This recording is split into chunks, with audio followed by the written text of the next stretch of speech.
FBR tax audit, ये नाम सुनते ही ना अक्सर लोगों के जहन में एक परेशानी सी आ जाती है। लेकिन फिक्र की कोई बात नहीं। इस पूरे तज्जिए का मकसद इसी डर को ख़त्म करना है। हर चीज़ को बिल्कुल साफ साफ समझना है और सबको उसके लिए तैयार करना है। अच्छा, तो फर्ज करें एफबीआर का एक नोटिस आ जाता है। सबसे पहला ख्याल क्या आएगा? यही ना कि अब क्या होगा? घबराहट, परेशानी, ये बिल्कुल एक आम रद्द-ए-अमल है। लेकिन सोचिए, अगर ये पता चल जाए कि इस नोटिस का असल मतलब क्या है और इससे डील कैसे करना है, तो फिर यही घबराहट एक सॉलिड तैयारी में बदल सकती है। तो चलें, आज हम एफबीआर ऑडिट्स के इस सफ़र पे निकलते हैं। हम शुरू करेंगे एक तारुफ से, फिर ऑडिट की 3 बड़ी किस्मों को समझेंगे। ये भी जानेंगे कि आखिर ऑडिट शुरू ही क्यों होता है, नए कवानीन पर एक नज़र डालेंगे और आखिर में इससे बचने की सबसे बेहतरीन हिकमत अमली क्या है, इस पर बात करेंगे। चलें, शुरू करते हैं। देखिए, सबसे पहले तो यह समझना ज़रूरी है कि हर ऑडिट एक जैसा नहीं होता। एक कंपनी का अपना अंदरूनी ऑडिट और एफबीआर का टैक्स ऑडिट, इन दोनों में आप समझे कि ज़मीन आसमान का फ़र्क है। देखें, जो कंपनी का अपना ऑडिट होता है, जिसे चार्टर्ड अकाउंटेंट्स करते हैं, उसका मकसद होता है कंपनी की माली सेहत को जांचना। लेकिन एफबीआर का जो टैक्स ऑडिट है, वो सिर्फ ये देखने के लिए होता है कि टैक्स के कवानीन पर पूरा अमल हुआ है या नहीं। दोनों के मकासद बिल्कुल अलग हैं।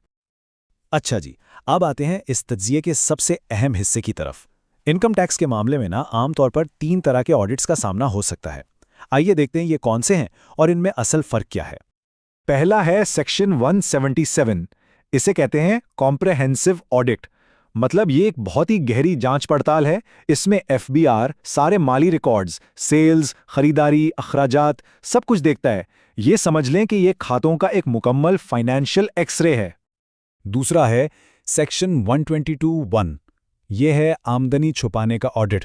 ये तब शुरू होता है जब एफबीआर के पास कोई ठोस मालूमात हो कि भाई कोई आमदनी है जो छुपाई गई है। मिसाल के तौर पर अचानक कोई ऐसा बैंक अकाउंट सामने आ जाए जिसका जिक्र ही नहीं किया गया था। और तीसरा है सेक्शन 122(5)(a यानी तस्दीकी ऑडिट।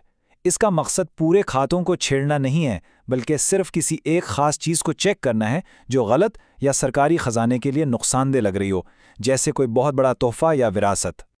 तो ये टेबल इन तीनों सेक्शंस को बहुत अच्छे से वाज़े करता है। सेक्शन 1777 एक मुकम्मल जामे ऑडिट है।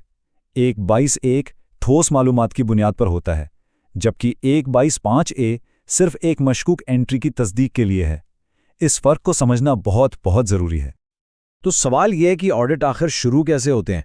मतलब वो क्या चीज़ें हैं जो एफबीआर की तवज्जो खींचती हैं? चलें अब ज़रा थ्योरी से निकलकर अमली दुनिया में आते हैं और देखते हैं कि वो कौन सी आम गलतियां हैं जो इन ऑडिट्स को दावत देती हैं। ये बहुत सीधा सा मामला है। अगर कोई मशकूक किस्म का तोहफा जाहिर किया जाए तो सेक्शन 122(5)(a) के तहत इसकी तस्दीक हो सकती है। अगर कोई बैंक अकाउंट छुपाया जाए तो सीधा सीधा सेक्शन 122(1) के तहत तहकीकात का सामना करना पड़ सकता है। और अगर बहुत ज़्यादा गैर मामूली खराजात दिखाए जाएं तो ये सेक्शन 177 के मुकम्मल ऑडिट का सबब बन सकता है। ख़ास तौर पर तोहफ़ों के मामले में एफबीआर कुछ चीज़ें लाजमी देखता है, जैसे तोहफ़ा देने वाले का एनटीएन है या नहीं, उसके पास फंड्स कहाँ से आए और क्या कोई खूनी रिश्ता है। सिर्फ एक गिफ्ट डीड बना लेना आप समझें कि काफ़ी नहीं है। अब बात करते हैं कुछ ताज़ा तरीन तब्दीलियों की।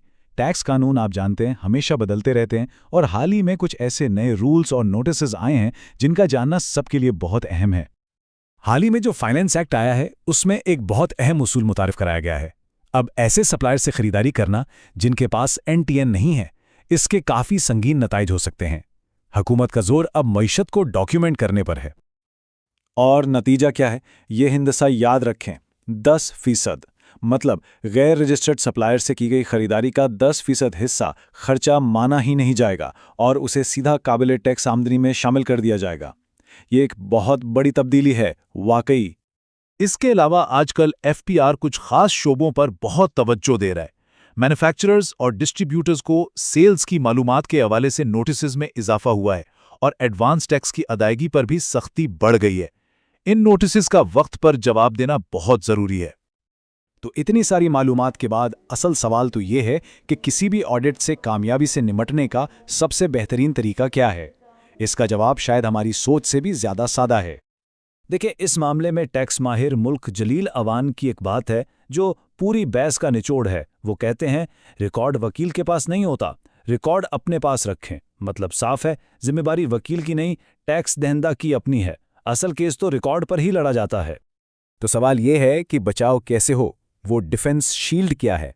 सुनिए, बैंक स्टेटमेंट्स, खरीदो फरोख्त की हर एक इनवॉइस, छोटे से छोटे खर्चे की रसीदें और जहां जहां टैक्स कटा है उसके सबूत। कानून कहता है कि ये सब कुछ कम से कम 6 साल तक संभाल के रखना है, और यकीन करें सबसे मजबूत दिफा यही है। ये रिएक्शन नहीं, ये प्रोएक्टिव तैयारी है।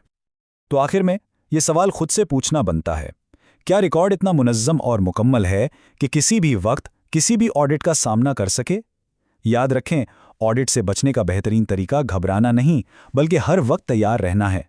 बेहतरीन तैयारी ही दरअसल बेहतरीन दिफा है।